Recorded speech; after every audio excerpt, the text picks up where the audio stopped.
મેઘરાજા ગુજરાતમાં કટાણે આવી ગયા છે અને ગુજરાતભરમાં વરસાદી વાતાવરણ જામ્યું છે। જૂનાગઢના કેશોદમાં ધોધમાર વરસાદ પડ્યો। આ અલગ અલગ તસવીરો છે આજના દિવસની કે જ્યાં એક એક બૂંદ ધરતી પર પડે છે તો અન્નદાતા અત્યારે ચિંતામાં છે, કારણ કે પાક ખેતરમાં બગડી રહ્યો છે। અમરેલીમાં તો જાણે ચોમાસું આવી ગયું હોય તેવા દ્રશ્યો છે। આ સાવરકુંડલામાં ચેકડેમ છલકાયો, ગીર સોમનાથમાં પણ જબરદસ્ત પવન ફૂંકાયો, ધારીમાં પણ જોરદાર ઝાપટું આવ્યું અને જૂનાગઢના રસ્તાઓ પાણી પાણી થઈ ગયેલા જોવા મળે છે। આવી તસવીરો મોટાભાગે આપણને ચોમાસામાં જોવા મળતી હોય છે, પરંતુ ભર ઉનાળે જ્યારે ધોમધખતો તાપ પડતો હોય એવાની વચ્ચે જ્યારે આ માવઠું આવ્યું છે તો આ માવઠું જાણે ચોમાસું હોય તેવું લાગી રહ્યું છે અને આ અલગ અલગ તસવીરો જે આજના દિવસમાં વરસેલા વરસાદની છે। અને સાવરકુંડલાના દ્રશ્યો મારે તમને બતાવવા છે। સૌથી પહેલા આ સાવરકુંડલાનો ચેકડેમ છે જે છલકાયો છે। નાવલીનો ચેકડેમ ઓવરફ્લો થયો છે વરસદાથી। આ નાવલીનો જે ચેકડેમ છે અને નાવલીમાં પૂર જેવી પરિસ્થિતિનું સર્જન થયું છે। ખેડૂતો ચિંતામાં છે, પરંતુ આ દ્રશ્યો ભયંકર એટલા માટે છે કે અત્યારે કટાણે વરસાદ આવ્યો અને નાવલી નદીમાં પૂર આવી ગયું છે।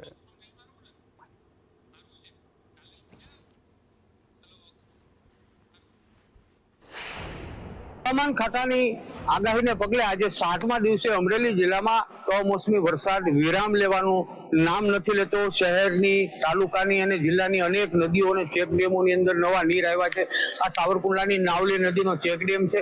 આ ચેકડેમ લગભગ બપોર પછીનો જે વરસાદ હતો તે વરસાદના કારણે છલકાયો છે। નાવલી નદીમાં પૂર આવ્યું છે અને આ પૂર જે છે તેને જોવા સાવરકુંડલાના શહેરીજનો પણ આવી ગયા છે અને 2 કલાકની અંદર 2 ઇંચ જેટલો વરસાદ ખાબકી ચૂક્યો છે।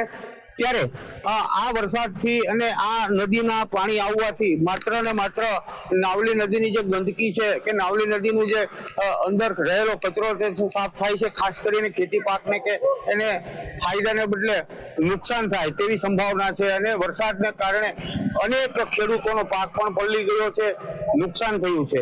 સૂર્યકાંત ચૌહાણ, સંદેશ ન્યૂઝ, અમરેલી। દ્રશ્યો મારે તમને બતાવવા છે। કેશોદમાં પણ કેવી રીતે વરસાદી રમઝટ જામી અને ધોધમાર વરસાદ પડ્યો છે।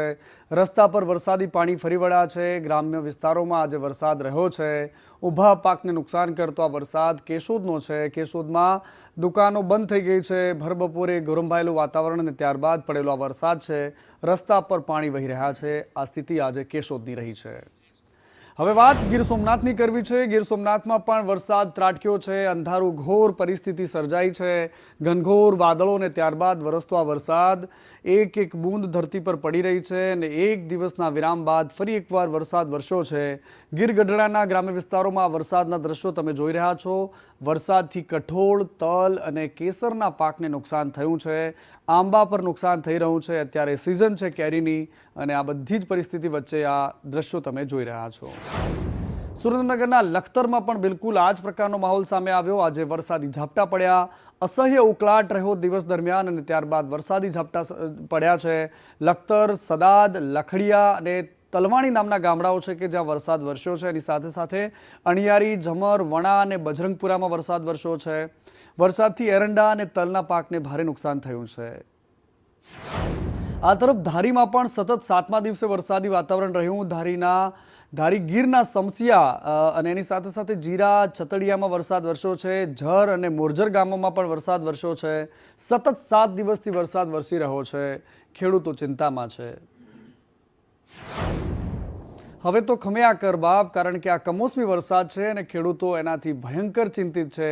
આ સાવરકુંડલાના દ્રશ્યો છે। મિની વાવાઝોડું ફૂંકાતું હોય તેવા દ્રશ્યો। ભારે પવન ફૂંકાઈ રહ્યો છે અને વરસાદ પડી રહ્યો છે। વરસાદ પડતા શહેરમાં પાણી ભરાયા છે। સાવરકુંડલા, કાના તળાવ, હાથસણીમાં વરસાદ પડ્યો છે। ખાંભા અને ધારી પંથકમાં પણ આજે વરસાદી વાતાવરણ રહ્યું છે। આજે સતત 7મો દિવસ ઉગ્યો છે કે જ્યારે આખા અમરેલી પંથકમાં વરસાદ પડી રહ્યો છે।